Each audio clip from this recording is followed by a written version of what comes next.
Hukumar zaɓe a Venezuela ta ce shugaba Nicolas Maduro ya lashe zaɓen ƙasar a wa'adin shugabanci na uku duk da koken da 'yan adawa ke yi na an yi aringizon ƙuri'u a zaɓen na ranar Lahadin da ta gabata. The president of CNE, Venezuela's electoral council, said 80% of the votes. Wakilar BBC ta ce shugaban hukumar zaɓen ƙasar ya ce an ƙidaya kashi 80 na ƙuri'u kuma Mr. Maduro ne ya samu ƙuri'u miliyan 5 inda abokin hamayyarsa Edmundo Gonzalez ya samu kusan miliyan 4.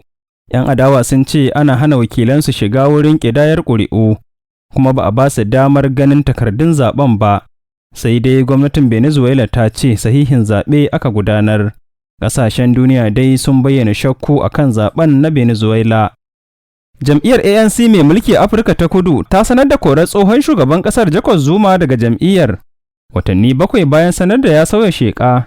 Kwamitin ladabtarwa na jam'iyyar ANC ne ya sanar da ɗaukar matakin. The former president has 3 weeks in which to appeal. Mr. Zuma's... Wakilar BBC ta ce Mr. Zuma yana da mako 3 ya kalubalanci matakin.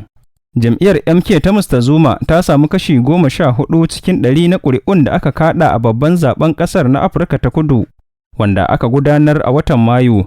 Wannan ne ya taimaka wajen hana ANC samun rinjaye a majalisar dokokin ƙasar a karon farko. Tun bayan kawo ƙarshen mulkin wariyar launin fata tsawon shekara 30. Ta kuna shan labaran duniya ne ta cikin shirin madubin duniya.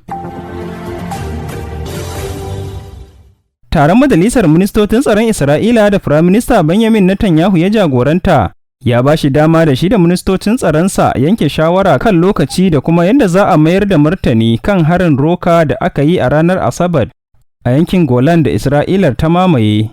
An kashe matasa aƙalla 12 a yayin wannan hari. Isra'ila ta zargi ƙungiyar Hezbollah tare da barazanar takwafin ɗaukar fansa.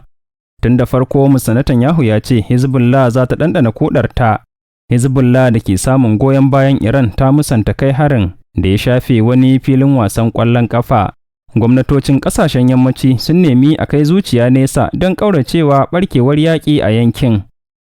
Mahukunta a Jamhuriyar Dimokuraɗiyyar Congo sun cimma matsayar yin afuwa ga fursunoni 1,200 da aka tsare a babban gidan yarin Makala na ƙasar da zummar rage cunkoson fursunoni.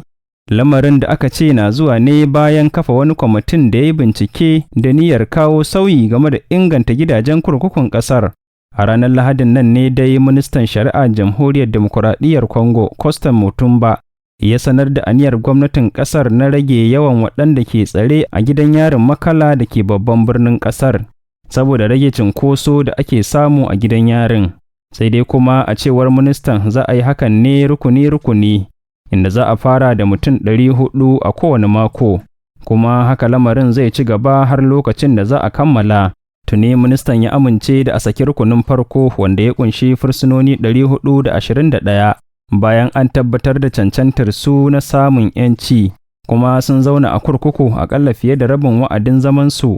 Kafin cimma wannan matsaya sai da aka kafa kwamitin da zai yi bincike kan fursunoni a game da ɗabi'unsu domin gano cancantar su na samun 'yanci.